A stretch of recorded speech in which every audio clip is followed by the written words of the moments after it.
How's the sound? Good. Thank you so much, Politics and Prose, for having me, and welcome everyone. I'm Annie Jacobsen. I'm going to talk to you tonight about Operation Paperclip, and I really want to thank everyone for coming. It's really my favorite part of the book tour, and really writing the book is just being able to look people in the eye that read my book and speak with them about it. So I'm going to take you through about 60 slides and tell you a little bit about Operation Paperclip, and then I welcome your questions. One of the things that people often ask me is, why would I write about such a subject? Operation Paperclip was a classified military program. It had a public face. So the idea was that you couldn't very well have 1,600 Germans running around the United States in various military facilities or ultimately in academic institutions and not have an explanation why. And so with the German scientists came a propaganda campaign to call them good scientists. That may be the case. There were 1,600 of them. That may certainly be the case with some of them.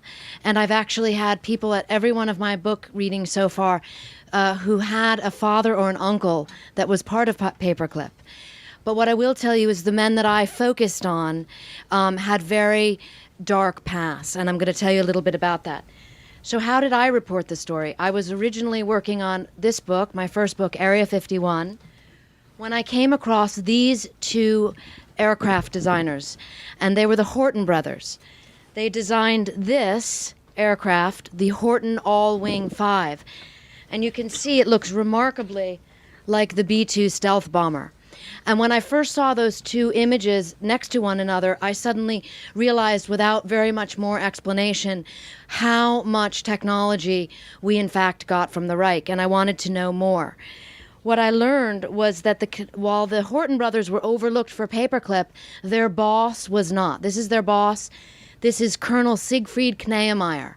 He was one of the Reich's top 10 pilots, and he flew on spy missions. This photograph here is Kneemeyer about to fly over Norway to choose bombing targets. And Kneemeyer, you see, that's his Paperclip photo there. And when I learned Kneemeyer came to the United States, I wondered how you could go from having Hermann Göring as your boss, as he was. Now keep in mind, Göring was in charge of the German Air Force, the Luftwaffe. Kneemeyer was so important to Göring that in documents he refers to him as my boy. So the question for me in my mind was, how do you have this as your boss and then suddenly have the Pentagon as your boss? I learned that when Kneemeyer retired from the U.S. Air Force in the mid-70s, he was given the Department of Defense Distinguished Civilian Service Award. And that is the highest award that a scientist can get from the Defense Department. And I wanted to know how this could be. I tracked down one of Kneemeyer's grandchildren who courageously agreed to share the story of his grandfather with me, including a box of papers that he had in the attic. And one of the most interesting things that Dirk Kneemeyer said to me and made me know that I wanted to write this story, to research and report it, was he said, "Annie, many of my family members say, do not speak about Siegfried's past." But he, being my age, said, a Google search very quickly reveals that Kneemeyer was Göring's right-hand man.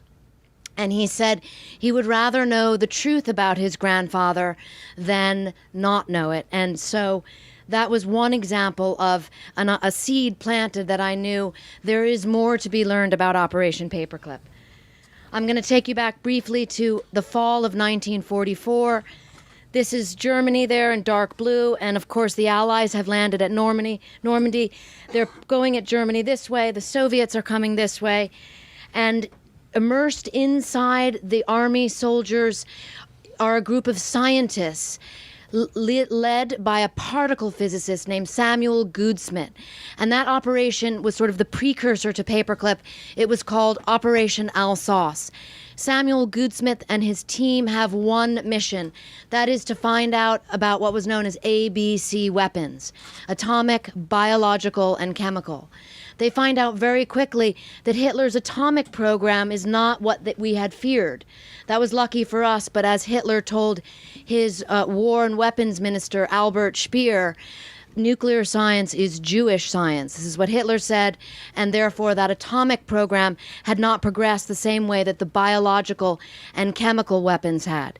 Very quickly, Samuel Goudsmit, in a small apartment in Strasbourg, France, learns about this man, Dr. Kurt Blum, the Deputy Surgeon General of the Reich. And he also learns about this man, Dr. Walter Schreiber, the Surgeon General of the Third Reich. What Goudsmit's finds, and these papers that I looked at, were remarkable because they're just a sort of seemingly benign correspondence between scientists. The apartment belonged to a doctor named Dr. Eugen Hagen, once a temperate man, worked in the United States on a Rockefeller Foundation scholarship.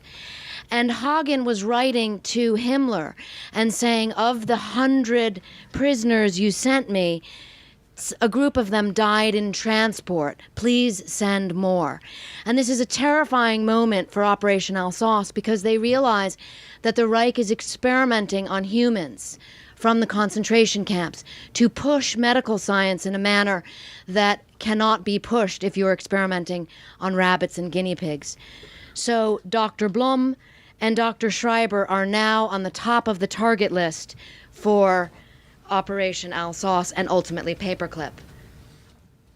There you have Hitler and Goering, and of course the third horrible triad of this group of folks who are in the target eye of the Allies is Himmler. And Himmler is overseeing a vast network of state-sponsored slavery. And it's the slaves from the concentration camps that are assembling the weapons. So you have prisoners being experimented on for some of the programs, and you have prisoners being used to build rockets and such for the other weapons programs. As we're moving across Germany, all across the Reich, the Allies are coming across hidden troves of treasure like this. This is a famous photograph of gold, but also in these caves, Allies are finding documents and they're finding weapons. And this is one example. This little innocuous-looking entrance is actually the entrance to Nordhausen, which was the underground tunnel facility where Wernher von Braun, General Dornberger, and many other scientists who would later come to America are working to build the rockets for the Reich. So you see down on the bottom photograph, those are train tracks. The rocket parts would go in, the slave laborers would build them, and out of the tunnels on those trains would come V-2 rockets and body parts. This is the V-2 rocket. So one of our teams was sent in. These men were sent to capture 100 rockets and to ship them back to the United States so that we could fly them here at the White Sands missile range. But this is where you really see Operation Paperclip begin, because also at the same time you have the scientists, and you see that an intelligence officer, the program sort of begins in bits and pieces, and one intelligence officer says, we have the rockets, but how about the scientists? This is von Braun, this is Dornberger, and two others who I write about in Paperclip. What's left out of the issue is that Dornberger, you can see here, he's with Himmler. They're both wearing leather coats. I find this photograph remarkable. I was not able to get permission to publish it in my book. I'm happy to show it to you here. General Dornberger went on and became a very important part of the Paperclip program. He worked for Bell Aircraft for years. He had one of the highest clearances at the Pentagon. He was a recruiting officer for Paperclip, and nothing was ever mentioned of his past. And this photograph was certainly kept hidden for a rather long time. Arthur Rudolph, George Rickey, and Dornberger, those are all their Paperclip photographs. Part of what I write about in the book is how the U.S. military was complicit. And this is a great moral conundrum, because we were complicit in needing these scientists to be put forth as the good Germans, as the benign scientists who somehow were hiding out from from the Reich. But of course, we know from the photograph with General Dornberger that is a fiction. And for example, nearby at Nordhausen was the Buchenwald concentration camp. And when I traveled to Germany to research the book, this sign really came across to me as really remarkable and something I thought about often. It says Jedem das Seine. It's an old German proverb, and it means, does everyone get what they deserve? And I often wondered as I was researching and reporting this question, exactly that. The scientists were taken to this castle. Ironically, this had been one of Göring's Luftwaffe headquarters. It's outside Frankfurt, and when I went there also to speak to the old-time caretaker, he had lots of stories, which I write in the book, about what it was like when the U.S. military took over and set up all the scientists that we were collecting throughout the ruins of the Reich. We set them up in this facility, and we began to interview them. These are a number of the scientists who were it was called Dustbin, a little humor by the Allies there. But these are some of the scientists who were kept there. One of the scientists we couldn't find at first was Dr. Ambros. Ambros, I think, is probably the most nefarious character that I write about in the book, and I'm going to tell you briefly why. Ambros was Hitler's favorite chemist, and I don't say that lightly. I found a document in the National Archives that I don't believe had ever been reported before. It shows an award that Ambros was given by Hitler of 1 million Reichsmarks. And the reason that Ambros was given that was because he co-invented sarin gas. The A in sarin stands for Ambros.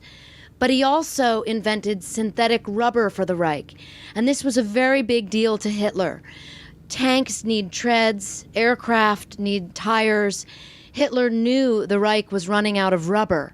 And so when Ambros invented rubber, the Fuhrer bestowed him with favor in the form of this giant financial reward. Ambros was also put in charge of a slave labor factory, none other than at Auschwitz. And this is an Allied intelligence photo of the Auschwitz-Birkenau complex in June of 1944. It's a little hard to interpret to the naked eye, but because it's from so high up, but you see there's Auschwitz up there, it's labeled, there's Birkenau, and down on the bottom you can just barely see, it says Auschwitz III Buna. Buna is the name for synthetic rubber, and this was where Ambros was manager. And slaves who were spared the gas chamber, some of whom I interview for the book, were sent to Buna to work. Most of them were worked to death. Of all the photographs that I found on my research and reporting, none bothered me to the degree that this one did. It was not the bodies stacked like cordwood that we all have seen and have horrified us, but rather it was this, and it's because of what that sign says. It says Company Sporting Club IG Auschwitz. And those are two of Otto Ambros's colleagues fencing. So after a day in the laboratory, they would go for sport and fence. And as it was explained to me by the academics at the Fritz Bauer Institute who allowed me to publish this photograph, they told me that this sporting event would take place in the afternoons well within the sight of the 3 large chimneys of the death camp's crematoria. That Otto Ambros became part of Paperclip is horrifying. Dr. Bloma, captured by the Allies, begins talking.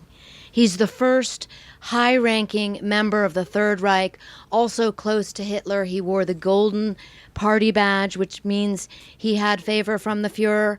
And he begins cooperating with the Allies and tells them about atrocities, mass sterilization, and gassing of Jews. There's a tug of war going on. One group of scientists is extremely interested in Dr. Blum. He's in charge of Hitler's biological weapons program. He's been working on a bubonic plague weapon. But there's a tug of war going on because here you have Dr. Leopold Alexander, who has been sent to Germany not to try to find scientists, interrogate them, find out their knowledge, and decide whether or not they should be part of Operation Paperclip, but rather to look for men specifically science, specifically doctors who might be tried at the Nuremberg war crimes trials. At the same time, you have Harry Armstrong, later the second Surgeon General of the Third Reich. Armstrong is interested in enhancing pilot performance in the United States. The next war will involve pilots who fly high, fast, and far.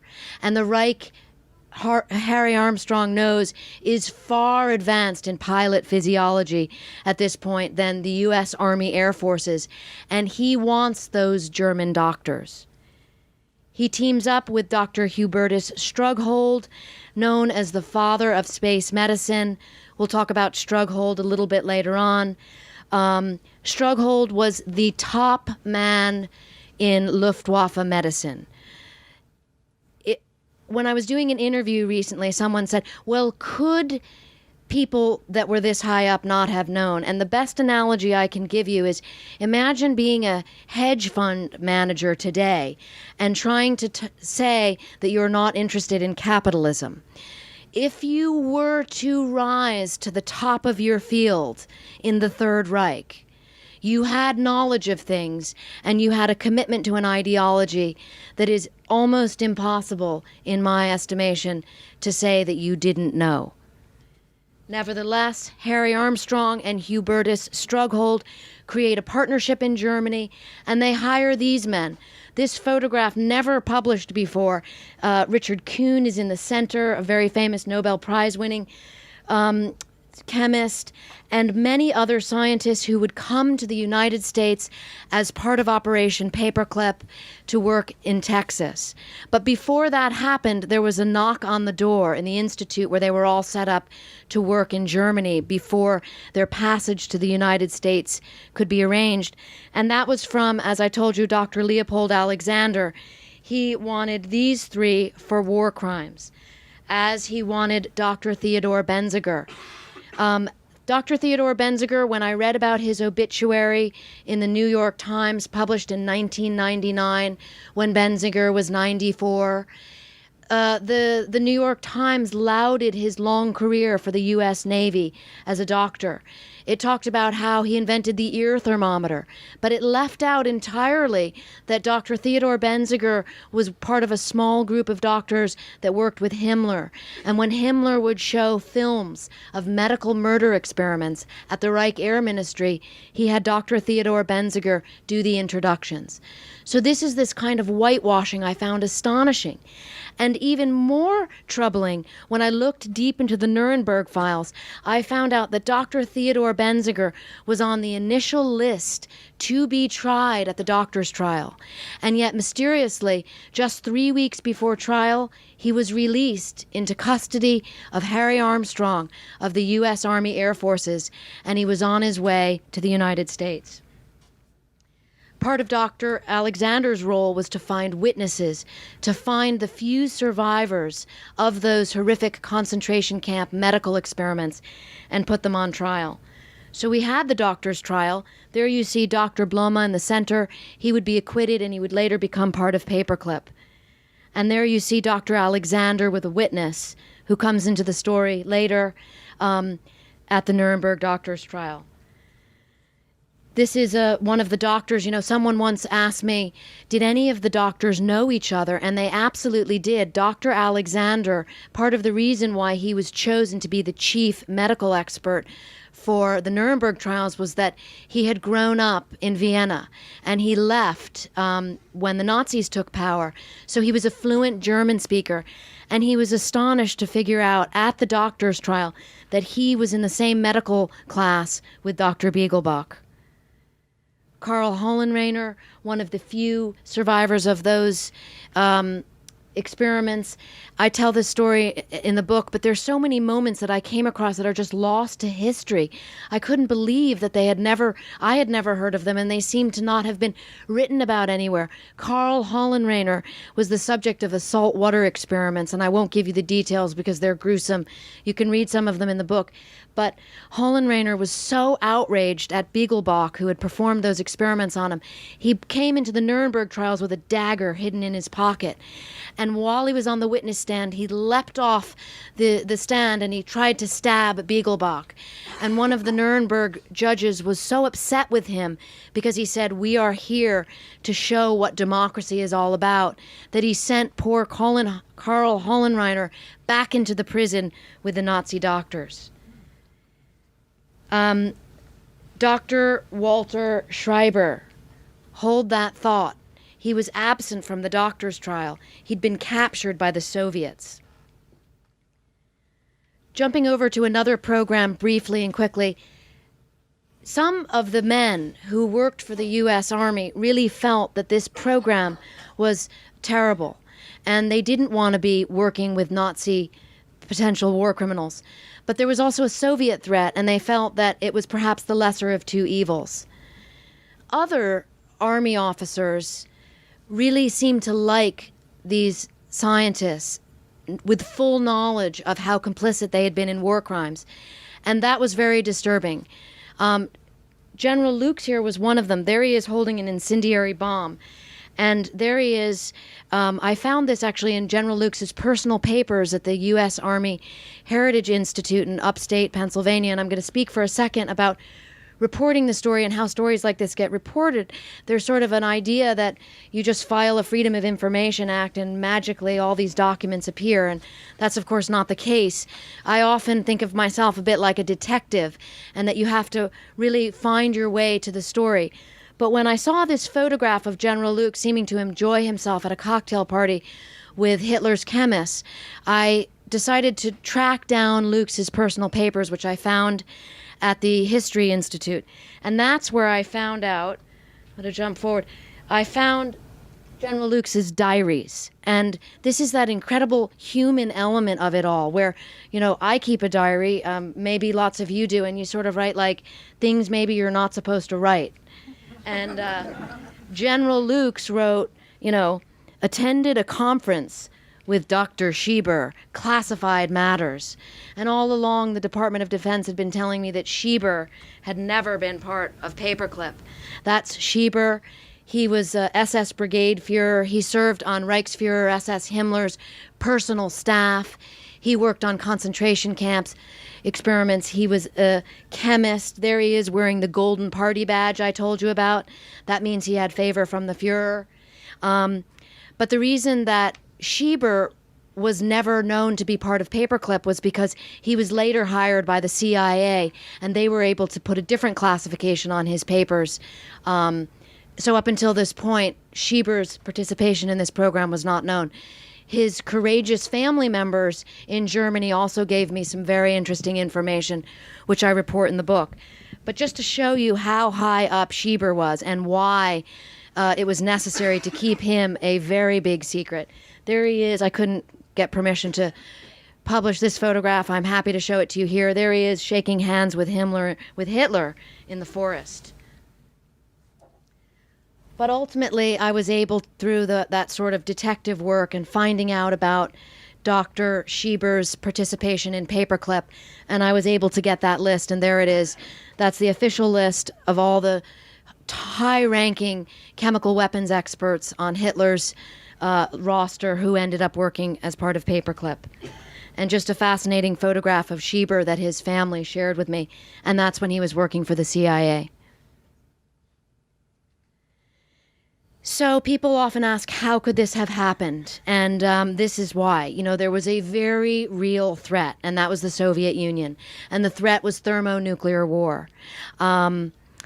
Very quickly, the Cold War heated up. And all of those criminals that we had sent to prison, well, we needed Germany as an ally. And so John McCloy, U.S. High Commissioner, he left his position as president of the World Bank and agreed to go to Germany to serve as High Commissioner, and he released the majority of those convicted Nazi war criminals. They had been in Landsberg prison. Those are the unmarked graves of the 486 who had been hung, but he released a lot of them, including Ambros. I found this picture to be incredibly disturbing. That's Ambros. I told you the A for Ambros in sarin gas, Hitler's favorite chemist. He was managing the Auschwitz III Buna factory. He was actually tried at Nuremberg. He was convicted of mass murder and slavery. There he is in a Nuremberg photograph, laughing with his lawyers. Perhaps he had foresight and knew that he would be given clemency by U.S. High Commissioner John McCloy, released, and he would become later on contract with the U.S. Department of Energy. Some of the doctors were such hot potatoes, that was the actual term that they used, if someone couldn't come to the United States. And so they were sent to this facility outside Frankfurt. It was a black site. I sort of think of it as the original post-war black site.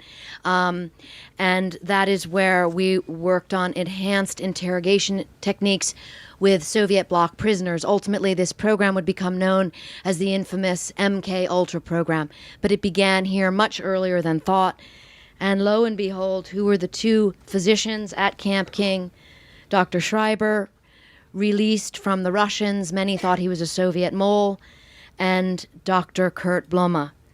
But the reason that Blome got the position was because Schreiber came to the United States. And this was one of the most horrifying moments to research and report, was that Dr. Schreiber, whose specialty was actually lethal phenol injections, it was a quick way to get rid of someone at a concentration camp. He oversaw those experiments.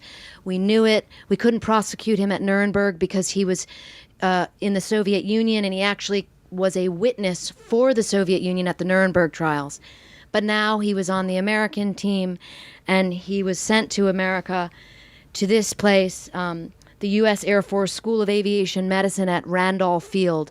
Harry Armstrong, whose photograph I showed you, he had set this place up. This would become the bastion of U.S. aerospace medicine ultimately. And when Dr. Schreiber, the former Surgeon General of the Third Reich, arrived in the United States, and here's where circumstance plays into the story. I really love when fate and circumstance work in a very interesting way that perhaps justice cannot. Schreiber, there's a small article in an Air Force medical journal about him, and it just describes him as an ex-Soviet prisoner. This is the former Surgeon General of the Third Reich. That's what it says about him, a little hubris that he had agreed to or wanted to have this article there. And who happened to read that journal at that exact time, at that moment in time in 1951, but Dr. Leopold Alexander, the chief war crimes prosecutor from the doctor's trial. And he was outraged, and he called up Harry Armstrong, who is now the Surgeon General of the U.S. Air Force, and says this man is a Nazi war criminal and there must be some mistake. But there is no mistake. Schreiber is working among these guys, 34 of whom are at Randolph Field working on U.S. space medicine, and they don't want to have to call attention to this, and they do not want to have to let go of Dr. Schreiber. And so there's a dramatic tug of war behind the scenes. Dr. Alexander decides to go to the press. He calls up a reporter from the Boston Globe and says that Schreiber's in the country. But also, as fate and circumstance would have it, at this exact time, I showed you this photograph earlier. This is a witness from the Ravensbrück concentration camp who was part of the medical experiments that Schreiber was part of. She just so happened to be coming to the United States at this time. Dr. Alexander and a colleague in Boston are giving pro bono medical treatment to anyone who is a victim and a survivor of the Nazi concentration camp medical experiments. She's in the United States at this exact time. Just to give you an idea, that's what her leg looked like from some of the experiments. Dr. Alexander and Alexander Hardy, who was assistant prosecutor, together wrote to President Truman and said, Dr. Schreiber must be expelled. And a little bit of justice. This was the article in the New York Times as he left for Argentina. And it says, Nazi physician leaving. So in the end, Paperclip, those 1,600 scientists, had different trajectories in their life. I write about what their lives were like in my book, but of course the most famous among them was Wernher von Braun. And Arthur Rudolph, who had been in charge of the underground weapons facility at Nordhausen, where 30,000 slave laborers died building the V-2 rockets. He was one of the few German scientists who was investigated by the Department of Justice, not until 1983, but investigated nonetheless. And Rudolph was given a choice. He could stay here and stand trial for war crimes, or he could go back to Germany, and he chose to go to Germany. Kurt Debus, the first director of the JFK Space Center. Toward the end of my research, I was learning about Debus. He wore the SS uniform to work. He also, in documents that I read through thoroughly, turned over a colleague to the Gestapo for making anti-Hitler remarks. And there's this incredible moment in the early part of Paperclip where one group of American intelligence officers who are recruiting for Paperclip find Debus's information out, and they notify the Joint Chiefs and the group working at the Pentagon to get this different individual scientists here, and they say Debus cannot be brought to the United States. He deliberately and viciously turned over a colleague to the Gestapo who went to prison. But the Joint Chiefs say, we need him, and he comes. To this day, the National Space Club gives out the Dr. Kurt Debus Award. And there he is. When I asked the director of that award what he says when a journalist asks him, why do you continue to give out an award to a known Nazi, he said that no one had ever asked him that question before. I think ultimately Einstein had it right. Einstein left Germany as soon as the Nazis took power, and his quote was that the reason he had left was because science and justice were now in the hands of a raw and rabid mob of Nazi militia. There he is getting his U.S. citizenship. The majority of the 1,600 Operation Paperclip scientists who came here were given that coveted U.S. citizenship. So I leave you with the last thought, which is Yadem das Seine, that sign over the Buchenwald Gate. We know from a document that Wernher von Braun himself would go to the Buchenwald camp and handpick slave laborers to work on the rockets. So is that really true? Does everyone get what he deserves? I sought out that question. I sought out that answer from all the different individuals that I interviewed. But the best answer that I got came from now 91-year-old Gerhard Maschowski.